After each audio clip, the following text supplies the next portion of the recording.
Hello दोस्तों, तो हम देखेंगे उत्तराखंड के प्रीवियस ईयर पेपर। ठीक है ना।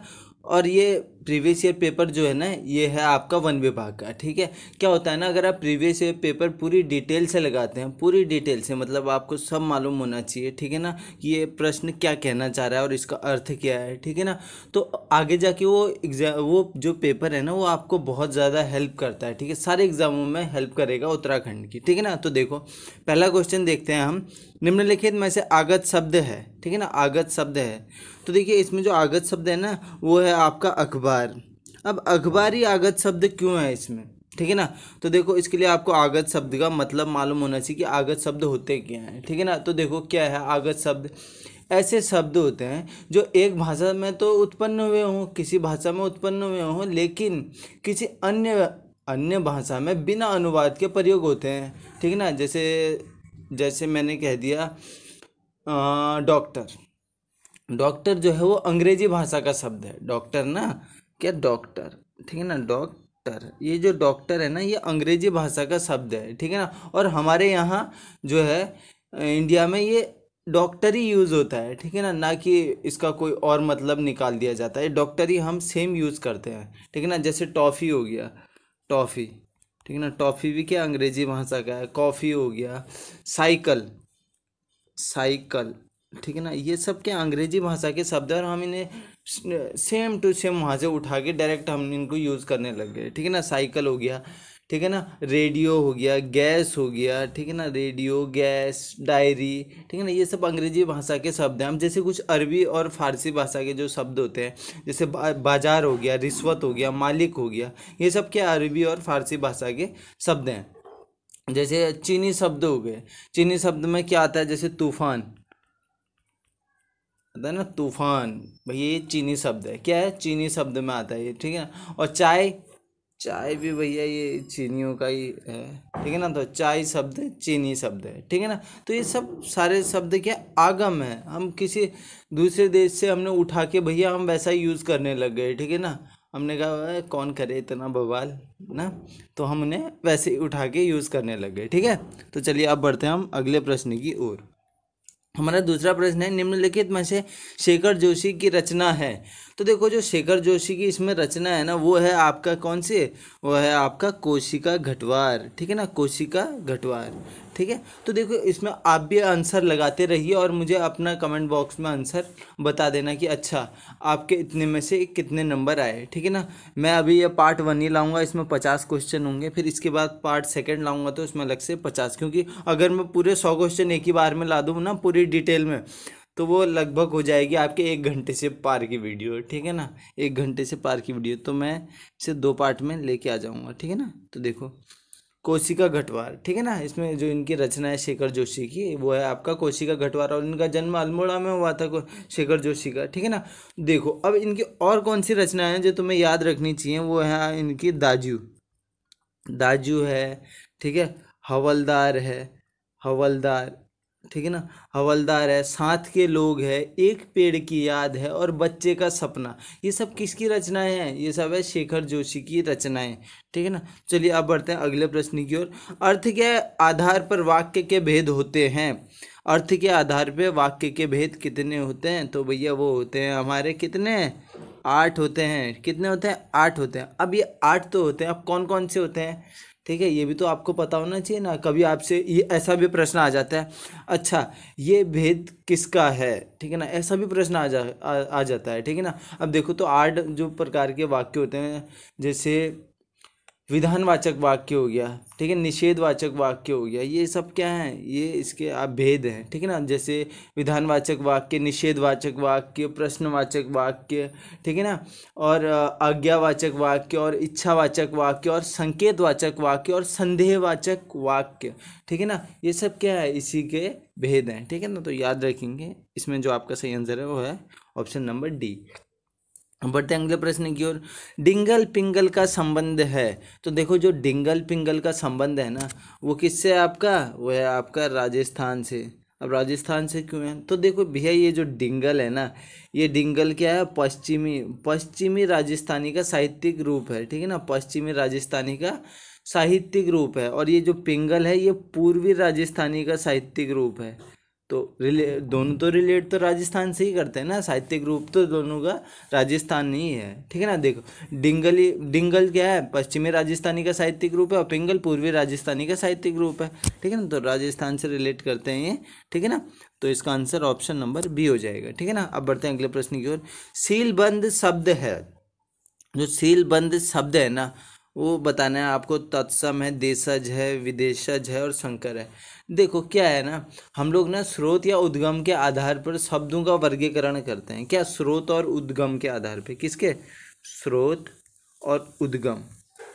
उद्गम मतलब उद्गम के आधार पे हम शब्दों का जो है वर्गीकरण करते हैं, और ये सारे जो है उसके क्या है, पार्ट है। तत्सम में भी करते हैं, ठीक है ना। तत्सम शब्द, देशज शब्द, ठीक है ना, और विदेशज शब्द और संकर शब्द, ये चार क्या हैं, स्रोत और उद्गम के आधार पे शब्दों का वर्गीकरण हम इन चारों के बेस पे करते हैं, ठीक है, याद रखेंगे। तो चलिए, अब मैं इसमें आपका जो सही आंसर है ना, वो है आपका संकर शब्द। अब संकर शब्द कैसे हो गया, देखो संकर शब्द। अब देखो, जो संकर शब्द होते हैं ना, जो हिंदी से ना किसी अन्य भाषा से मिलकर बने होते हैं, जो हिंदी और किसी अन्य भाषा से मिलकर बने होते हैं, ठीक है ना, हिंदी और किसी अन्य भाषा से मिलकर बने होते हैं। जैसे समझ लो आप, ये सीलबंद है, ये जो सीलबंद है ना, इसमें जो सीलबंद है, ये सील तो आपका क्या है, अंग्रेजी हो गया, ठीक है ना, सील अंग्रेजी हो गया, और बंद हिंदी हो गया, सील बंद।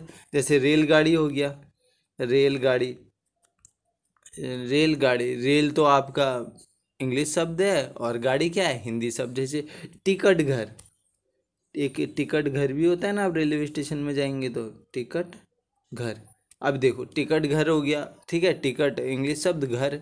और मोटर गाड़ी, ठीक है, मोटर, मोटर गाड़ी, ठीक है ना, ये सब क्या है आपके, ये सब है आपके संकर शब्द, ठीक है, क्या है, संकर शब्द, ठीक है ना।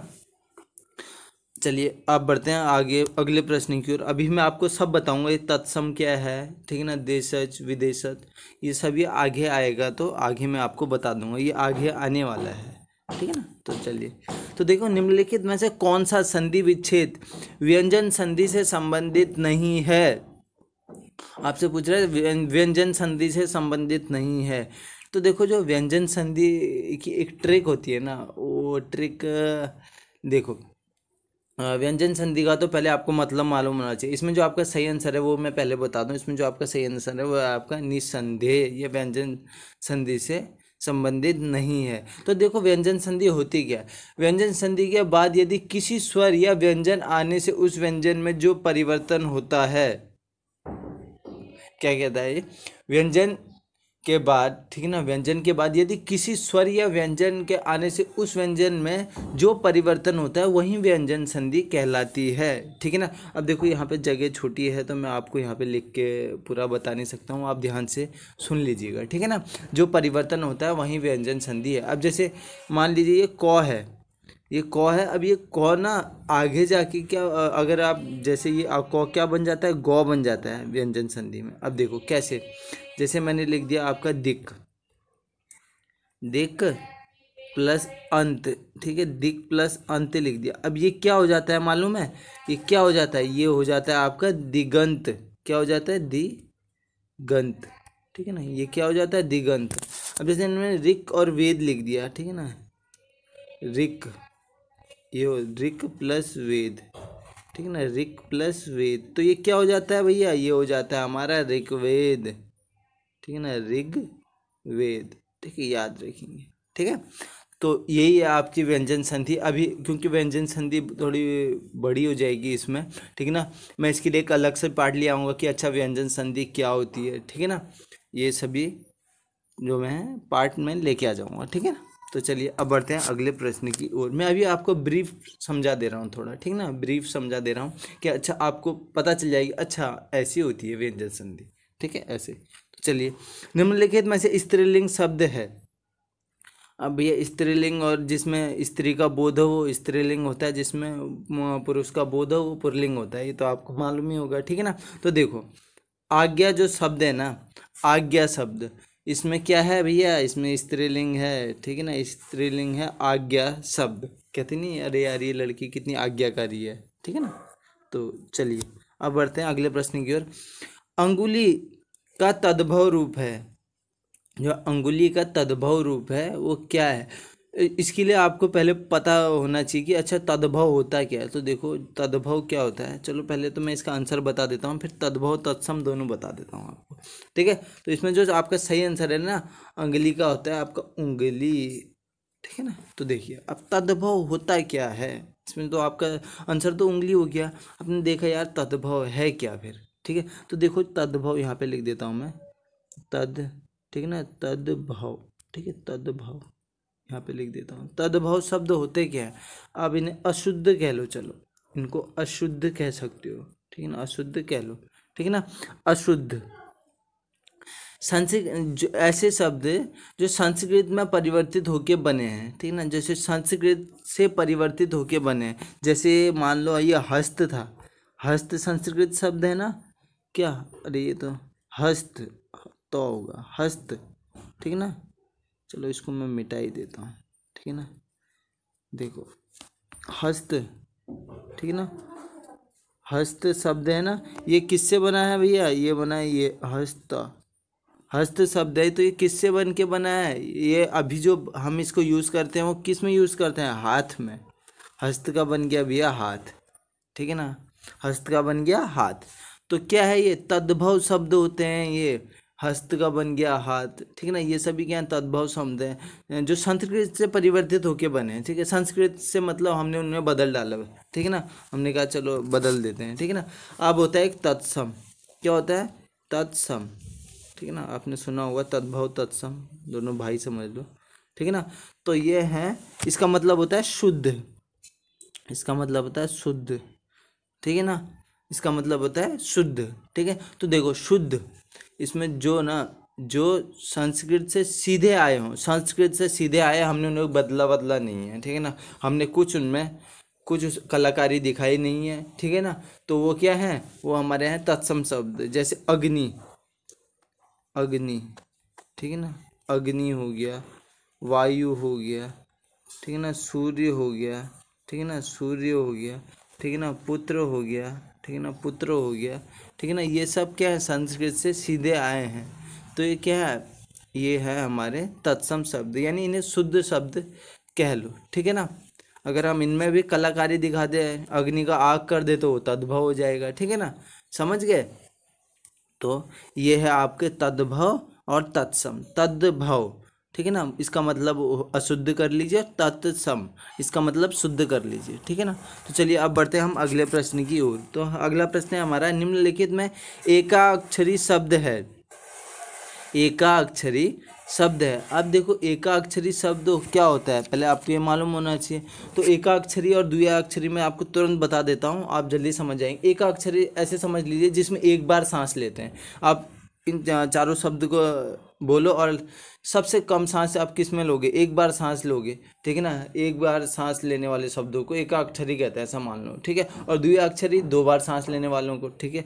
तो इसमें जो आपका सही आंसर है वो है आपका श्वास। कितनी जल्दी ले रहे हो आप श्वास, श्वास कितनी जल्दी ले पा रहे हो श्वास। अब भाषा, भाषा देखो भाषा में टाइम लग रहा है, महिला, कमल, तो श्वास, ये क्या है एकाक्षरी शब्द है। अब एकाक्षरी शब्द और क्या क्या होते हैं मैं आपको बता देता हूँ। आज, आज क्या एकाक्षरी शब्द है। आप क्या हो एकाक्षरी शब्द हो। श्वास हो गया, छल हो गया, कुल हो गया, ये सब क्या एकाक्षरी शब्द। और द्विअक्षरी होते हैं, जैसे आजकल, आजकल ये क्या है द्विअक्षरी शब्द है, ठीक है। आजकल हो गया, ठीक है। ग्राहक हो गया, ग्राहक, ठीक है, ग्राहक हो गया। धनी हो गया, भाषा हो गया, भाषा, ये क्या है आपका, ये आपके हैं द्विअक्षरी शब्द, ठीक है। तो याद रखेंगे, इसमें जो आपका सही आंसर है वो ऑप्शन ए श्वास है, ठीक है। अब बढ़ते हैं अगला प्रश्न की ओर। तो हमारा अगला प्रश्न है, यह लड़का शरारती है, इस वाक्य में यह शब्द है। तो देखो यह शब्द क्या होगा इसमें, यह है आपका क्या सार्वनामिक विशेषण। क्या है सार्वनामिक विशेषण।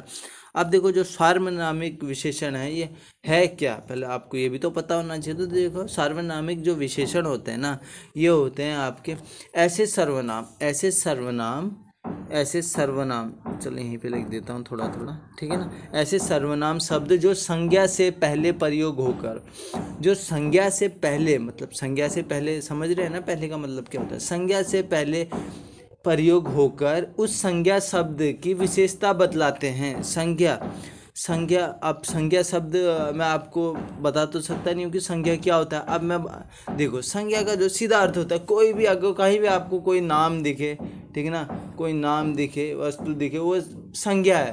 बस इतना से शॉर्ट में समझा दे रहा हूँ, कोई भी नाम होगा वो संज्ञा है, ठीक है ना, ठीक है ना।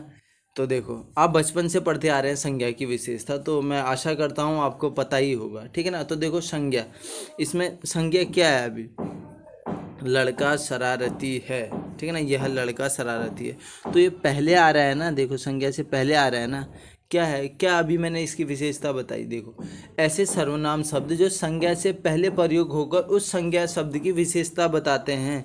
ये लड़का, ये क्या है, एक लड़का है, ये विशेषता बता रहे हैं ना, ये है। चलो अभी मैं और आपको दूसरा उदाहरण देता हूँ, उससे आपको जल्दी से समझ में आएगा। जैसे मेरी गाड़ी, मेरी गाड़ी, मेरी गाड़ी। अब ये जो गाड़ी है ये भैया क्या है, ठीक है ना, ये मेरी, मतलब ये जो मेरी है ये विशेषता बतला रहा है ना।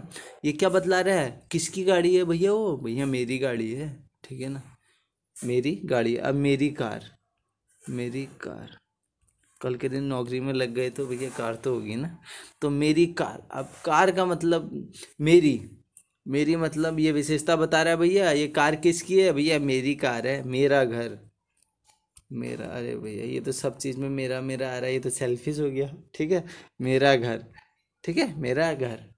वह बाइक, वह बाइक, वह बाइक, ठीक है। वह आदमी, ये सब क्या है, सर्वनामिक विशेषण है ये भैया, विशेषता बतला रहे हैं, ठीक है ना, उस संज्ञा की, ठीक है ना। तो चलिए अब बढ़ते हैं हम अगले प्रश्न की ओर, ठीक है ना। अस्तबल की बला बंदर के सिर, लोकोक्ति का सही अर्थ है, इसको तो आप वैसे भी कर ही दोगे, क्योंकि अस्तबल, अस्तबल में रहते हैं भैया घोड़े, ठीक है ना। की बला बंदर के सिर, अब मतलब अस्तबल क्या, कोई चीज़ें है वो बंदर के सिर, तो मतलब क्या, ये तो कहीं से कहीं रिलेट ही नहीं कर रही है ना, कहीं से कहीं तो मैं टच में दिखाई दे रहा है भैया, वहाँ घोड़े रहते हैं, ठीक है ना, अस्तबल में घोड़े रहते हैं। अब उसकी जो घोड़ों की जो गलतियां हैं वो बंदर के सिर पड़ जा रही हैं, तो कुछ रिलेट हो रहा है, नहीं हो रहा है। तो इसका जो मतलब है वो क्या कहने का मतलब है, किसी का दोस्त किसी और पर मड़ा जाना, किसी का दोस्त किसी और पर मड़ा जाना, तो इसका जो सही अर्थ है ये है भैया, ठीक है ना। आप यहीं से अच्छे से अगर पढ़ेंगे तो आपको यहीं से समझ में आ जाएगा, ठीक है ना। तो चलिए अब बढ़ते हैं हम अगले प्रश्न की ओर। निम्नलिखित इसमें से देशज शब्द हैं, देशज जो भैया हमारे ही देश के हैं, ठीक है ना, नाम से ही आपको नहीं लग रहा है देशज, विदेशज, अरे भैया ये विदेश के हैं, ठीक है ना। तो देशज, इसमें आपको कौन सा लग रहा है, देशज कहते नहीं, अरे कहाँ जा रहा है झोला लेके, ये झोला जो है ये क्या है, ये है हमारा भैया इधर ही का शब्द है, देशज शब्द। अब क्या होता था, जो पहले स्कूल में बच्चे जाते थे ना, उनसे क्या कहते थे, अच्छा मतलब अगर आप पहाड़ी हो तो आपको मालूम होगा क्या कहते थे, अरे ये झोला लेके जातो, पहले झोला लेके जाते थे। अभी भी कोई राशन लेने जाएगा तो पता है क्या कहेगा, अरे झोला लेके जातो, ठीक है ना। तो ये झोला क्या है भैया, इधर ही का शब्द है ये, ठीक है ना, याद रखेंगे। चलिए अब बढ़ते हैं अगले प्रश्न की ओर। निम्नलिखित में से प्रविशेषण है, अब देखो प्रविशेषण, ठीक है ना, प्रविशेषण होता क्या है, तो इसमें जो सही आंसर है वो बता देता हूँ पहले। इसमें जो सही आंसर है वो है अत्यंत, अत्यंत। अब प्रविशेषण कैसे होता है, देखो प्रविशेषण जो विशेषता की एक विशेषण, जो विशेषण की विशेषता बताता है, ठीक है ना। प्र प्र को हटा दो तो यहाँ पे बच गया आपका विशेषण, ठीक है ना। तो देखो क्या है, जो विशेषण की विशेषता बताता है उसी को हम प्रविशेषण कहते हैं। जैसे जैसे मान लो यह साड़ी बहुत सुंदर है, यह साड़ी बहुत, भैया बहुत सुंदर है, बहुत सुंदर है, यह साड़ी बहुत सुंदर है, ठीक है ना। अब देखो इसमें क्या, इसमें जो ये बहुत है ना भैया, ये प्रविशेषण है बहुत, ठीक है। कहीं पे बहुत आ जाए या बहुत आ जाए या ज़्यादा आ जाए, आप ये मान लो जहाँ पे बहुत आ जाए और ये ज़्यादा आ जाए ना, या अत्यंत आ जाए, ये सब क्या है, ये प्रविशेषण है। क्या है प्रविशेषण? यह साड़ी बहुत सुंदर है भैया, उसने वो यह भी तो कह सकता था ना कि यह साड़ी सुंदर है, ठीक है ना, सुंदर है। अब उसने कह दिया भैया यह साड़ी बहुत सुंदर है, बहुत लग गया, तो भैया ये क्या है, विशेषण की विशेषता बता रहा है, तो क्या हो गया, प्रविशेषण हो गया, ठीक है ना, प्रविशेषण हो गया। ठीक है, क्या हो गया, प्रविशेषण हो गया, याद रखेंगे। आशा करता हूँ आपको ये समझ में आ गया होगा। ठीक है, तो अब बढ़ते हैं अगले प्रश्न की ओर। ठीक है ना, भक्तिन, ठीक है ना, भक्तिन महादेवी वर्मा की किस विधा की रचना है? ठीक है ना, किस विधा की रचना है?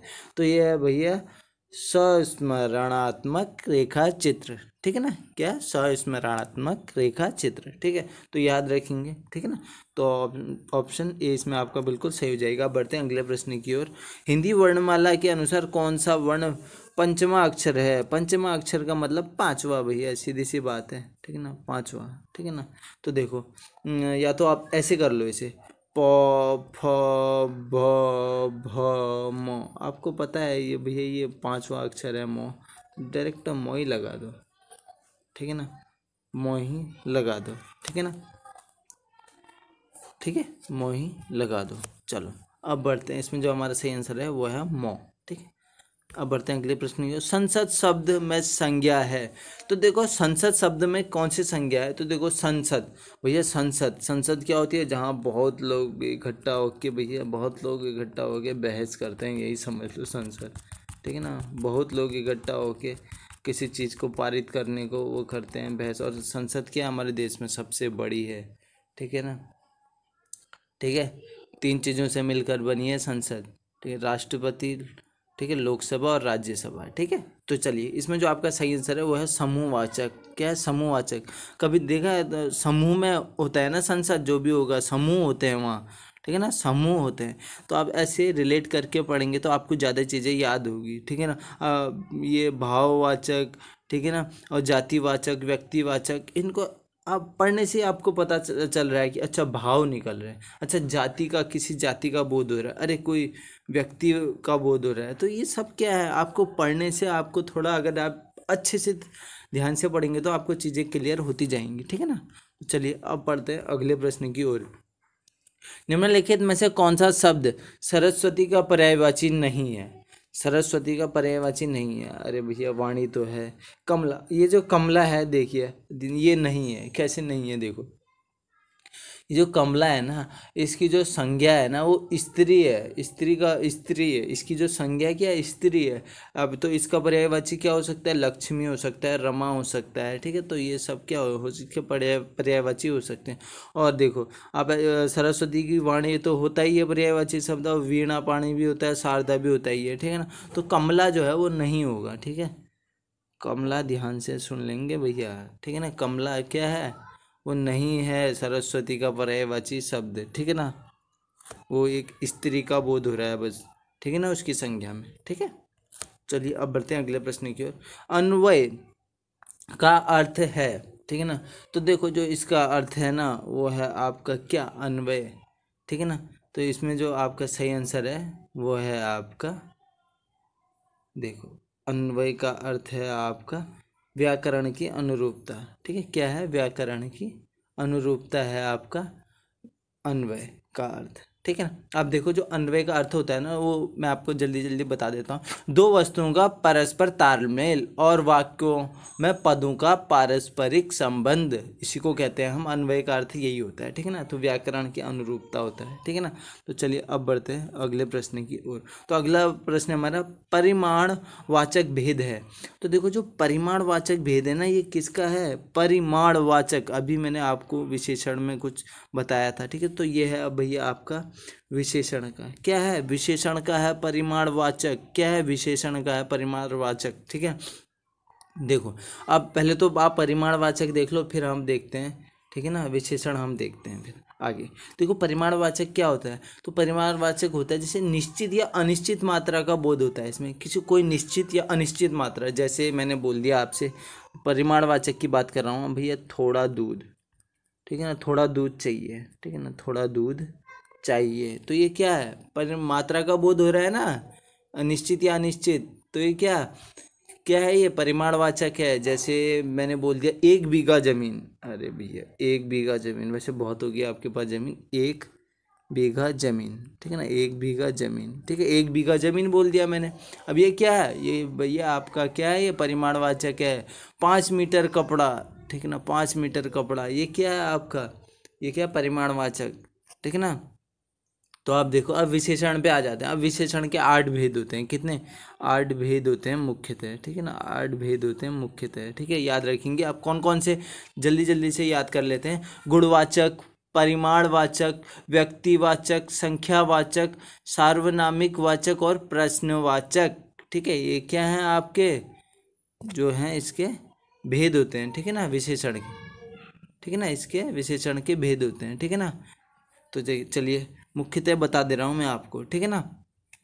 तो चलिए अब बढ़ते हैं अगले प्रश्न की ओर। अगला प्रश्न हमारा, अयोग्य वर्णों का प्रयोग होता है, ठीक है ना, तो वो होता है आपका अनुस्वार और अनुनासिक रूप में, ठीक है, अनुस्वार और अनुनासिक रूप में, ठीक है ना। तो बिल्कुल सही हो जाएगा ऑप्शन है। देखो मैं आपको, मुझे लग रहा है ज़्यादा टाइम लग रहा है, क्योंकि क्या होता है ना, आपको अगर मैं ज़्यादा ही लंबी वीडियो हो जाएगी ना, ज़्यादा लंबी वीडियो हो जाएगी तो फिर आप बीच में बच्चे छोड़ने लग जाते हैं, ठीक है। तो बच्चे कहते हैं यार ये सही नहीं है, ये बहुत लंबी वीडियो हो रही है, क्योंकि वहीं पे वही, क्योंकि कोई क्या है, आदमी 2 घंटे की पिक्चर देख लेगा, लेकिन 2 घंटा लगातार पढ़ने में ऐसा कहेगा यार मैंने तो आज बहुत पढ़ लिया, मतलब इतना तो मैंने कभी पढ़ा ही नहीं। ऐसा वाला माइंड में एक थॉट आ जाता है कि अच्छा 2 घंटे पढ़ लिया, अरे अब रेस्ट चाहिए। वो 2 घंटा पढ़ के फिर 1 घंटे का रेस्ट ले लेगा। कोई कोई ऐसे भी होते हैं 2 घंटा पढ़ेगा, 1 घंटे का रेस्ट ले लेगा। या तो कोई कोई ऐसे होते हैं 2 घंटा पढ़ के भैया वो कहेंगे भैया 2 घंटा पढ़ा है, 4 घंटे का रेस्ट चाहिए मेरे को। कोई कोई तो ऐसे भी होते हैं, ठीक है। तो आप बढ़ते हैं अगले प्रश्न की ओर। एक घन में हमेशा होते हैं, एक घन में हमेशा होते हैं। तो देखो इसमें जो आपका सही आंसर है ये उपयुक्त सभी होगा। अब ये मेरे को बताने की ज़रूरत नहीं है कि एक घन में, ठीक है, हमेशा होते हैं, ठीक है ना। 12 कोने 6 सतह 12 किनारे, ठीक है ना। तो उपयुक्त सभी हो जाएगा आंसर, क्योंकि ये नॉर्मल क्वेश्चन है, बहुत सरल, ठीक है ना।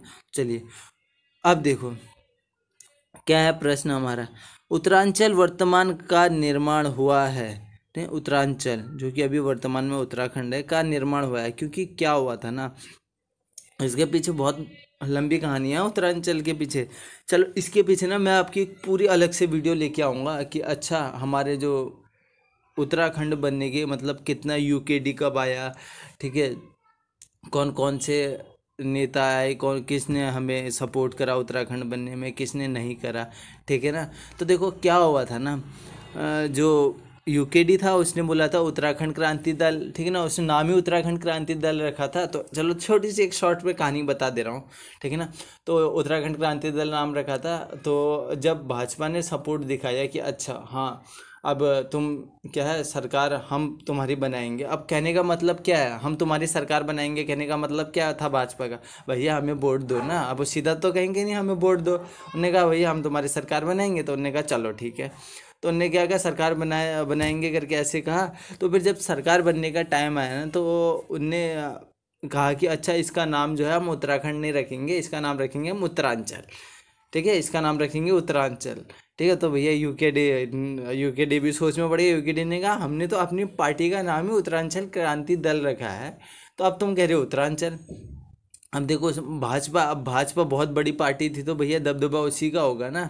मैं आपको ये शॉर्ट में बता दे रहा हूँ, ठीक है ना। अभी डिटेल में अलग से वीडियो लाऊंगा, एक तो पंचायती राज पे, क्योंकि आपको पंचायती राज भी पता होना चाहिए उत्तराखंड का, और ये स्वतंत्र है, ठीक है ना, हमें कैसे हमने अलग राज्य बनाया इसके बारे में पूरी वीडियो लेके आऊँगा, ठीक है। तो भाजपा ने कहा भैया उत्तरांचल होगा।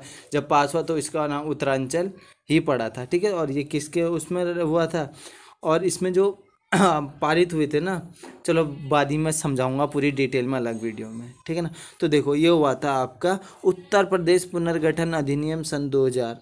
ये तो आप वैसे भी तुक्का भी लगाते तो फिर भी सही बैठता आप, क्योंकि क्या 9 नवंबर सन 2000 को हमारा राज्य बना था ना। तो आप ऐसे भी तुक्का लगाते तो फिर भी आपका सही बैठता है, ठीक है ना। तो देखो उत्तर प्रदेश पुनर्गठन अधिनियम 2000 के द्वारा बना, ठीक है ना। चलिए अब बढ़ते हैं अगले प्रश्न की ओर। मैं आपको इसको पूरी डिटेल में ले आ जाऊँगा संक्षेप में कि आपको बिल्कुल अच्छे से समझ में आ जाए, ठीक है। तो चलिए, तो देखो, कबूतरी देवी का संबंध है, कबूतरी देवी का संबंध है, ठीक है ना, कबूतरी देवी का संबंध है।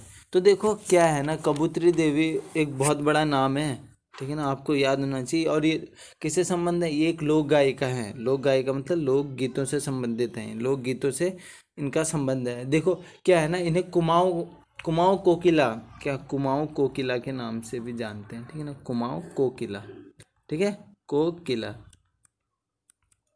कुमाऊं कोकिला के नाम से भी ये प्रसिद्ध है। जो 70 का दशक था ना, तो वहाँ पे क्या रेडियो जगत में इन्होंने क्या ना अपने लोग, हमारे जो लोकगीत होते हैं ना, उनसे एक नई पहचान दिलाई, ठीक है ना, उन्हें एक नई पहचान दिलाई। और आकाशवाणी में ना इन्होंने लगभग 100 से अधिक गीत गाए हैं, 100 से अधिक गीत गाए हैं इन्होंने, ठीक है ना। और इन्हें क्या राष्ट्रपति पुरस्कार से भी सम्मानित किया गया है, कबूतरी देवी, ठीक ना, याद रखेंगे, ठीक है। तो चलिए अब बढ़ते हैं अगले प्रश्न की ओर।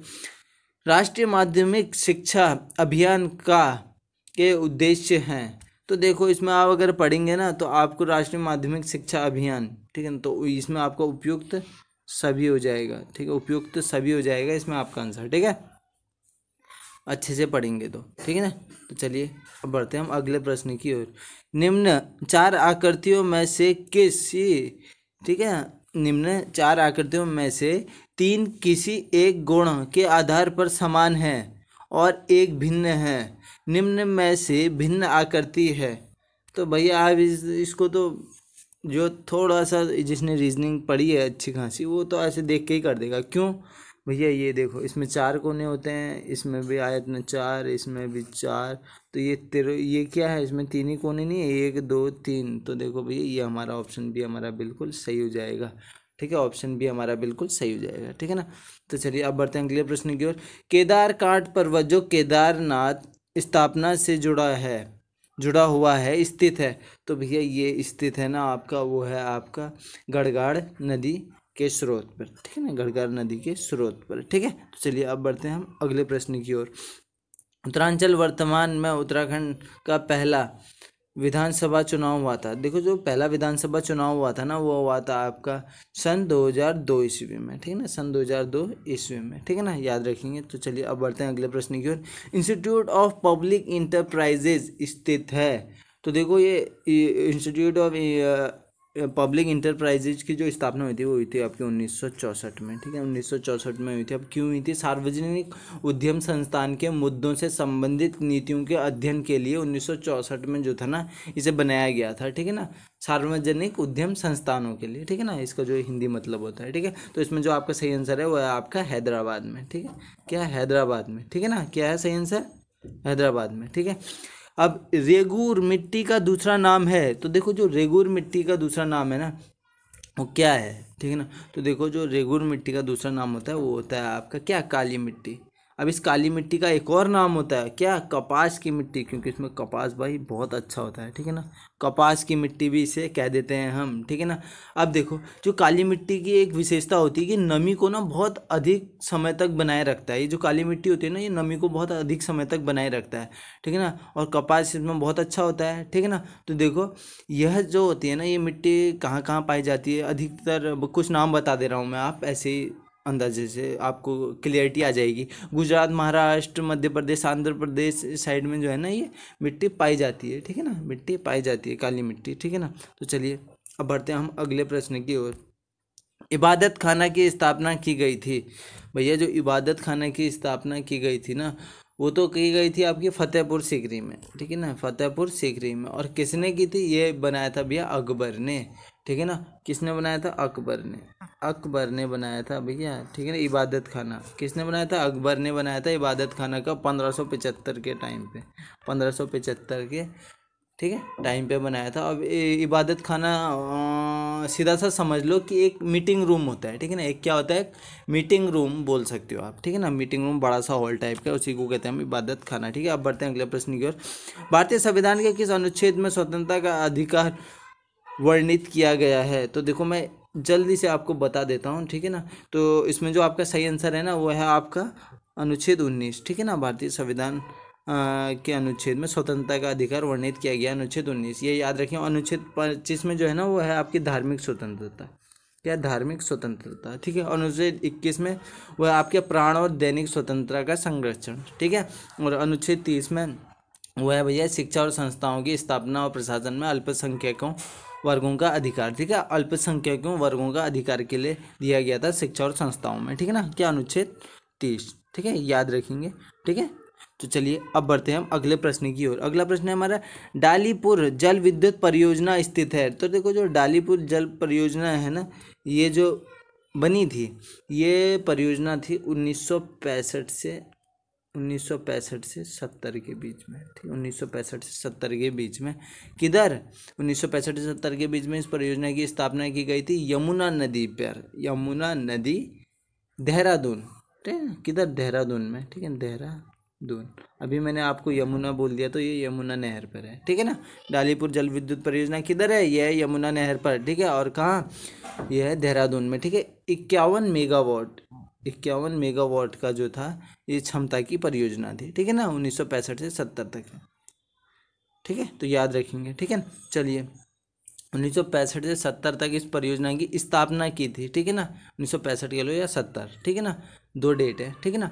तो स्थापना की गई थी किधर? देहरादून में। और ये 51 मेगावाट की क्षमता वाला परियोजना है, ठीक है ना, है, ठीक है। तो देखिए सन 1962 ईस्वी में कम्युनिस्ट पार्टी के किस नेता ने उत्तराखंड राज्य की मांग का ज्ञापन भारत सरकार को सौंपा?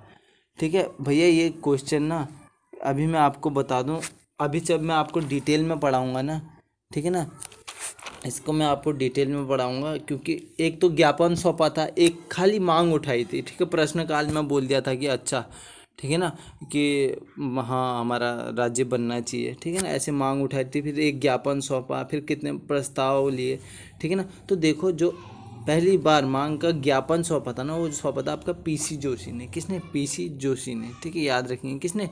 पीसी जोशी ने। अब मैं आपको आगे बताते जाऊंगा कि अच्छा इसके लिए एक और अलग वीडियो ले आऊँगा मैं, जैसे अभी मैंने बोला था ना कि अच्छा एक हमारा राज्य कैसे बना, तो मैं उसकी एक अलग से वीडियो लाऊंगा, तो इसी के अंदर ये सारे डिस्कस करूंगा कि अच्छा किसने पहला ज्ञापन सौंपा, किसने पहली आवाज़ उठाई थी, ठीक है ना, और किसने पत्र बम फेंका, ठीक है ना। पत्र बम अब देखो 2 जगह फेंका था, एक तो लोकसभा में फेंका था और एक विधानसभा में फेंका था, तो वहाँ किस किसने पत्र बम फेंका, ऐसे डिटेल में आपको पता होना चाहिए। तो मैं अलग से ये वीडियो लेके आऊँगा, अभी मैं बताने बैठूंगा ना तो मेरे को लग जाएगा आधा 1 घंटा, ठीक है ना। चलिए अब बढ़ते हैं अगले प्रश्न की ओर। 5 नवजात शिशुओं का भार चिकित्सक द्वारा लिया गया है, ठीक है ना। चलो चलो इसको करते हैं, ठीक है ना। शिशु ए शिशु बी से हल्का है, जो शिशु ए है ना वो शिशु बी से हल्का है, तो कहने का क्या मतलब है भैया? बी भारी होगा ना, तो बी क्या है? सबसे ऊपर है, ठीक है, बी भारी है ए से, ठीक है, याद रखिए। शिशु ए जो है शिशु बी से हल्का है भैया, बी से हल्का है ना, बी से हल्का है, तो मतलब क्या ये बी भारी होगा ना ए से, समझ लीजिए, ठीक है ना, ऐसा ये कह रहा है, ठीक है ना। बिल्कुल सही से पढ़ेंगे तो आप बिल्कुल सही आंसर निकाल पाएंगे, ठीक है। शिशु जो सी है ना, शिशु जो सी है वो शिशु डी से हल्का है, किससे? डी से हल्का है भैया, तो मतलब क्या है? डी भारी होगा। चलो डी यहाँ पे लिख दो फिर, और सी यहाँ पे लिख दो, चलो ठीक है ना, सी यहाँ पे लिख दो, ठीक है ना। लेकिन शिशु ई से अब क्या है देखो, हल्का था, ठीक है ना। शिशु जो बी है ना वो शिशु डी से हल्का है, ठीक है ना। शिशु जो बी है वो डी से, भैया अब डी से कह रहा है, डी से हल्का है, ठीक है ना, डी से हल्का है, ठीक है। शिशु जो सी है ना वो डी से हल्का था, शिशु बी देखो यहाँ पे हमने एक गड़बड़ी कर दी थी, देखो डी से हल्का था है, और फिर ये पूरी लाइन दी है, डी से हल्का था, ठीक है। हल्का था कहा है, ठीक है, चलो हल्का था, ठीक है ना। अब देखो हल्का था, और बी जो है बी शिशु डी से हल्का है लेकिन शिशु ई से भारी है, तो क्या डी जो है ना वो सबसे ऊपर आ जाएगा भैया, डी अब क्या है इस बी से भी भारी हो जाएगा। क्यों? क्योंकि जो बी है ना वो डी से हल्का है, बी शिशु जो है वो डी से हल्का है, ठीक है ना, डी से हल्का है मतलब डी ज़्यादा भारी होगा फिर, और ई से भारी है भैया, ई से भारी है, लेकिन शिशु ई से भारी है, बी शिशु जो है वो ई से भारी है, ठीक है ना, ई से भारी है, ठीक है ना। तो ई से भारी हो जाएगा, तो इसका जो एग्जैक्ट बनेगा वो बनेगा आपका डी, बी, ठीक है ना, डी बी, ठीक है, ई ए और डी सी, ई ए और लास्ट में सी, डी सी कह रहे हैं, ठीक है, ये बनेगी इसकी सीरीज। तो अब इसमें सबसे भारी शिशु कौन सा हो जाएगा, शिशु डी हो जाएगा ना, सबसे भारी डी हो जाएगा। तो ऑप्शन नंबर ए इसमें आपका बिल्कुल सही हो जाएगा, ठीक, ऑप्शन नंबर ए इसमें आपका बिल्कुल सही हो जाएगा, ठीक है। तो देखो ऐसे करते हैं इन क्वेश्चनों को, ठीक है। बी से हल्का है, बी से हल्का है तो मतलब बी सबसे भारी हो जाएगा अभी, ठीक ना। और ए नीचे, अब इसमें दिया है शिशु जो सी है, सी जो है, सी शिशु डी से हल्का था, ठीक है, सी शिशु डी से हल्का था। शिशु बी जो है वो शिशु डी से हल्का है, लेकिन शिशु ई से भारी है। तो ये डी जो है ना, अभी ये बी से भारी हो जाएगा तो बी से ऊपर आ जाएगा ना, बी से सबसे ऊपर आ जाएगा, ठीक है। याद रखेंगे, ऐसे ही होते हैं ये प्रश्न, ठीक है। थोड़ी सी आपको अपना समझ का इस्तेमाल करना है इसमें, ठीक है, और कुछ नहीं है, ठीक है ना। चलिए अब बढ़ते हैं अगले प्रश्न की ओर। ब्रह्मपुत्र नदी निकलती है, तो देखो जो ब्रह्मपुत्र नदी है भैया, ये कहाँ, तिब्बत के पहाड़ों से निकलती है ना ये। तो ब्रह्मपुत्र जो नदी निकलती है ना, ये मानसरोवर के निकट है। एक है चेमांडू गंगडुगंग हिमनद से, ठीक है ना भैया, जीभ फंस जा रही है इस नाम को लेने में, ठीक है ना, चेमांडू गंगडुगंग, ठीक है ना, मानसरोवर के निकट हिमनद से निकलती है। और बांग्लादेश में क्या कहते हैं भैया ब्रह्मपुत्र को, वो कहते हैं जमुना, क्या कहते हैं, जमुना, ठीक है, याद रखेंगे। चलिए अब बढ़ते हैं हम अगले प्रश्न की ओर, ठीक है। महाबलीपुरम के रथ मंदिरों का निर्माण किया गया था, तो जो महाबलीपुरम के रथ मंदिरों का निर्माण किया गया था ना, वो किया था भैया किसने, वो किया था आपके पल्लव वंश का राजा था भैया वो, ठीक है। कौन था वो, नरसिंह वर्मन प्रथम, किसका, पल्लव वंश का, ठीक है, पल्लव वंश का है, ठीक है, पल्लव वंश का, ठीक है, पल्लव वंश का। इसको क्या कहते हैं, अभिलेखों में पता है इसे क्या कहा है, नरसिंह वर्मन को, वतापी कोंडा, ठीक है, वतापी कोंडा, ठीक है, याद रखेंगे, इसे कहा गया है। और कहा गया कि यह सबसे शक्तिशाली राजा था, प्रतापी और शक्तिशाली राजा था, ऐसा अभिलेखों में कहा गया। और इसी ने क्या रथ मंदिरों को बनवाया था महाबलीपुरम में। आप देखो ये जो इसको, और ये क्या है, रथ मंदिर जो है ना, यूनेस्को की विश्व धरोहर स्थल भी है, ठीक है ना, ये महाबली के रथपुरम, ठीक है, याद रखेंगे। तो चलती अब बढ़ते हैं अगले प्रश्न की ओर। संयुक्त राष्ट्र संघ के प्रतीक चिन्ह में दर्शाई गई पंक्तियों से संबंधित पौधा है। तो देखो आपने देखा होगा यूएन का, आपने देखा है ना, उसमें ऐसे करके गोल होता है, तो यहाँ पे एक ऐसा ट्री दिया होता है, वो ट्री क्या होता है, वो होता है आपका जैतून का, किसका, जैतून का, ऑलिव ट्री, ठीक है ना, क्या है, ऑलिव ट्री यानी जैतून का, ठीक है, याद रखेंगे। अब मैं सोच रहा हूँ अगर आपको ऐसे समझ में ना आए ना, तो अब मैं इमेज भी साइड में लेके आ जाऊँगा, ठीक है ना, उससे शायद आपको ज़्यादा समझ में आए, ठीक है। चलिए अब बढ़ते हैं अगले प्रश्न की ओर। निम्नलिखित में से कौन सा पक्षी अब लगभग लुप्त प्राय है। तो भैया ये जो लुप्त प्राय है ना, ये है सिर्फ उत्तराखंड में पाया जाता है ये पक्षी, इसे पहाड़ी बटेर कहते हैं। क्या कहते हैं, पहाड़ी बटेर। अब ये ख़त्म ही हो गया लगभग, दिखता ही नहीं है अब तो, ठीक है ना, बिल्कुल लगभग लुप्ती हो गया है, ठीक है ना, पहाड़ी बटेर। तो भारतीय संविधान के किस भाग में पंचायतों के बारे में प्रावधान है। तो पंचायतों के बारे में जो प्रावधान है ना, वो है आपका किसमें, भाग 9 में, इसमें भाग 9 में है, याद रखेंगे, किसमें, भाग 9 में। अब मैं आपको बताता हूँ भाग 9 में अनुच्छेद 243, ठीक है, अनुच्छेद 243 में क्या है ना, 73वां संविधान संशोधन हुआ था 1992 में। क्या 73वां जो संविधान संशोधन हुआ था, कब, 1992 में, कब, 1992 में हुआ था ना, ठीक है, 1992 में हुआ था। इसके तहत क्या है बोला गया कि अच्छा, इसके तहत 11वीं अनुसूची जोड़ी गई। कौन सी, 11वीं अनुसूची जोड़ी गई, ठीक है, 11वीं अनुसूची जोड़ी गई। और इसी में फिर भाग 9 में अनुच्छेद 243 को पंचायती राज संरचना, पंचायती राज को क्या संवैधानिक दर्जा दिया गया, ठीक है ना। तो याद रखेंगे कब, देखो इतने पॉइंट आपको याद रखने हैं पंचायत से, ठीक है ना। भाग 9 अनुच्छेद 243, ठीक है ना, 73वां संविधान संशोधन हुआ था 1992 में, और इसमें 11वीं अनुसूची जोड़ी गई थी, ठीक है। इतनी चीज़ें आपको याद रखनी है, ठीक है। चलिए अब बढ़ते हैं अगले प्रश्न की ओर। अंतर्राष्ट्रीय जैव विविधता दिवस मनाया जाता है। तो अंतर्राष्ट्रीय जैव विविधता दिवस मनाया जाता है, ठीक है ना। जैव विविधता के बारे में बताने का तो आपको आशा करता हूँ इसके बारे में पता होगा। जैव विविधताएं मतलब अलग अलग जैविक विविधताएं, विविधताएं माने क्या होता है, विभिन्न विभिन्न प्रकार की, ठीक है ना। तो ऐसे समझ लीजिए आप, ठीक है। इसका जो सही आंसर है वह है आपका 22 मई, ठीक है ना। कब 22 मई को मनाया जाता है, ठीक है ना। अब बढ़ते हैं अगले प्रश्न की ओर। निम्नलिखित विकल्पों में से कौन सा अक्षर समूह दी गई श्रृंखला को पूरा करेगा, ठीक है ना, पूरा करेगा। तो इसमें जो आपका सही आंसर होगा ना, देखो क्या होगा, ए बी दिया है, ए के बाद क्या है भैया बी है, ठीक, ए के बाद क्या है बी है, और यहाँ क्या है सी से पहले क्या है बी है। तो अब भैया यहाँ पे सी है, यहाँ पे देखो सी है ना, तो सी से पहले क्या है, सी से पहले क्या है भैया, यहाँ पे देखो, यहाँ पे सी से पहले क्या है बी है ना, तो पहला यहाँ पे बी आएगा भैया, बी आएगा। अब यहाँ पे ए दिया है, अब यहाँ पे ए को देखो, यहाँ पे ए को देखो, अब ए के बाद क्या है बी है ना, तो यहाँ पे ए है, तो अब यहाँ पे भी क्या आएगा बी आएगा, तो भैया ये बी आ गया। अब देखो यहाँ पे क्या है सी, अब सी के बाद क्या है, यहाँ पे देखो ना, इस सी के बाद क्या है ए है ना, तो यहाँ पे क्या आएगा ए आएगा, ठीक है, ए आएगा, ठीक है। अब देखो बी बी सी, अब यहाँ पे सी के बाद क्या है सी तो है, तो यहाँ पे कौन सा है हमारा बी बी ए सी। तो इसमें जो ऐसा आपको कहीं पे दिख रहा है बी बी ए सी, तो हमारा ऑप्शन ए इसमें आपका बिल्कुल सही हो जाएगा, ऑप्शन ए बिल्कुल हमारा इसमें सही हो जाएगा, ठीक है ना। इनको ऐसे करते हैं और जल्दी से आप कर लेंगे, क्योंकि चीज़ें अगर आप करेंगे तो आपको सरल लगेंगी, ठीक है ना। तो देखो ISP का पूर्ण नाम क्या है, तो भैया ये तो आशा करता हूँ ये आपको मालूम ही होगा, internet service provider, internet service provider होता है ISP का मतलब, ठीक है, ISP का मतलब, ठीक है ना।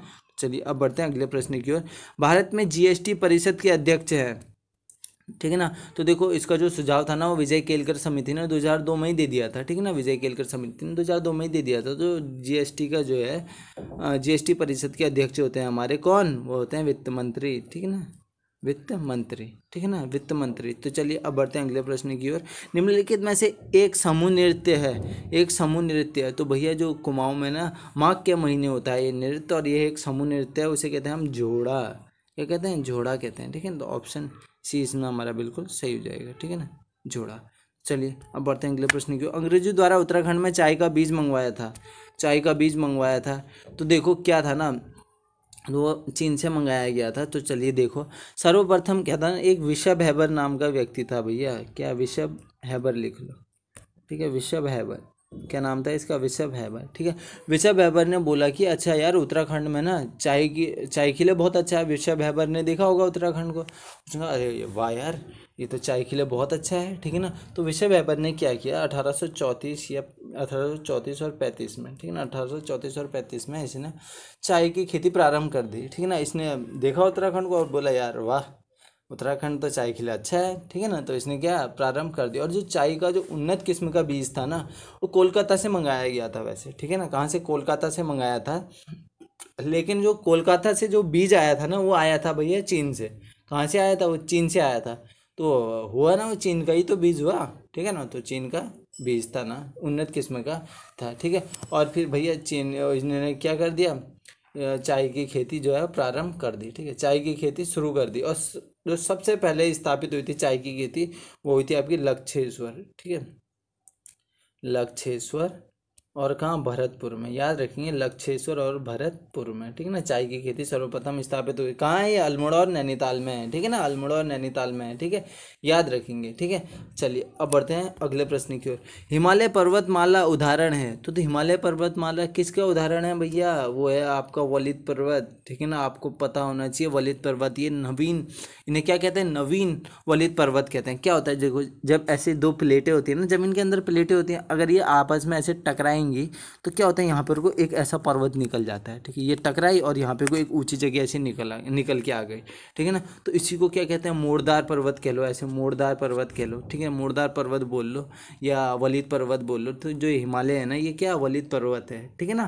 तो चलिए अब बढ़ते हैं हम अगले प्रश्न की ओर, ठीक है ना, वलित पर्वत है। कुमाऊं परिषद के प्रथम अध्यक्ष कौन चुने गए थे। अब देखो जो कुमाऊं परिषद के जो प्रथम अध्यक्ष थे ना, वो थे हमारे कौन, वो थे हमारे जयदत्त जोशी।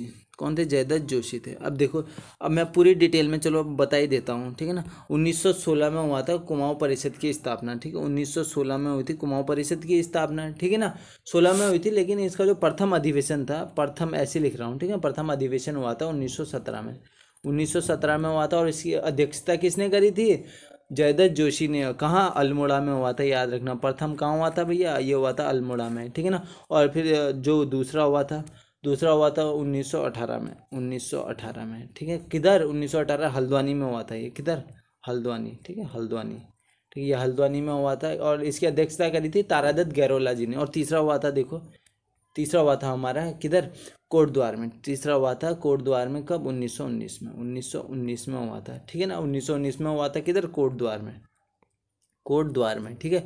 कोटद्वार में हुआ था, किसने करी थी, जोशी जी ने, बद्रीदत्त जोशी जी, ठीक है ना। अब देखो चौथा हुआ था हमारा, कहाँ पे लिखूँ, चलो यहीं पे लिख देता हूँ। चौथा हुआ था, जो चौथा हुआ था वो हुआ था हमारा काशीपुर में, किधर, काशीपुर, ठीक है, काशीपुर ये चौथा हुआ था हमारा 1920 को, ठीक है, काशीपुर में हुआ था। और इसकी अध्यक्षता की थी हरगोविंद पंत जी ने, ठीक है। और पांचवा हुआ था, चलिए साफ कर देता हूँ, ठीक है, पांचवा हुआ था हमारा टनकपुर, ठीक है, पांचवा हुआ था टनकपुर, ठीक है, कब, 1923 को, 1923 को। इसकी अध्यक्षता की थी बद्रीदत्त पांडे जी ने, ठीक है ना, बद्रीदत्त पांडे जी ने, 1923 को हुआ था, ठीक है ना, याद रखिए। और जो लास्ट अधिवेशन हुआ था वो हुआ था आपका 1926 को, किधर हुआ था, लास्ट अधिवेशन हुआ था गन्यातोली किधर है, रानीखेत में, ठीक है ना, गन्यातोली में हुआ था। और इसकी अध्यक्षता करी थी बैरिस्टर मुकुंदी लाल ने। और इसी वर्ष क्या था, मतलब इसी वर्ष 1926 को ही ना, जो कुमाऊं परिषद था ना, कुमाऊं कांग्रेस में इसका विलय कर दिया गया था। मतलब कुमाऊं कांग्रेस में इसको भैया जोड़ दिया गया था, ठीक है ना, विलय कर दिया गया था, ठीक है। तो अब लास्ट प्रश्न देखते हैं, और जो इसका सेकंड पार्ट भी आएगा, ठीक है ना। तो सेकंड पार्ट में हम फिर डिस्कस करेंगे और चीज़ें। तो वर्ष 1916 ईस्वी में भारतीय राष्ट्रीय कांग्रेस के लखनऊ सत्र की अध्यक्षता की थी। ऐसे आप सोच रहे होंगे यार, भारतीय राष्ट्रीय कांग्रेस के तो इतने सत्र हुए, हम क्या सभी याद रखें, सभी याद रखने की जरूरत नहीं, जिसमें मेन चीज़ें हुई वो चीज़ें ही ज़्यादा पूछता है, ठीक है ना। तो इसका जो सही आंसर है वो है अंबिका चरण मजूमदार, ठीक है, अंबिका चरण मजूमदार। अब क्यों ये पूछा गया, लखनऊ सत्र ही क्यों पूछा गया, क्योंकि जो लखनऊ सत्र था ना, इसमें भैया नरम दल और गरम दल, ठीक है, दो भागों में विभाजित हो गया था और फिर एक साथ लाया गया था, ठीक है, इसी में एक साथ लाया गया था, इसी अधिवेशन में, ठीक है ना। और देखो इसी अधिवेशन में और क्या करा गया था, मुस्लिम, ठीक है ना, मुस्लिम लीग के भी, कांग्रेस और मुस्लिम लीग के बीच जो था ना, वो एक समझौता हुआ था, ठीक है, इसलिए इंपॉर्टेंट बन जाता है, ठीक है ना। तो 1916 में भारतीय राष्ट्रीय कांग्रेस की लखनऊ सत्र की अध्यक्षता किसने की थी, अंबिका चरण मजूमदार ने, ठीक है ना। तो यहीं पे अभी हम समाप्त करते हैं, इसका दूसरा पार्ट आएगा जल्दी, ठीक है ना। तो चलिए धन्यवाद, ठीक है ना।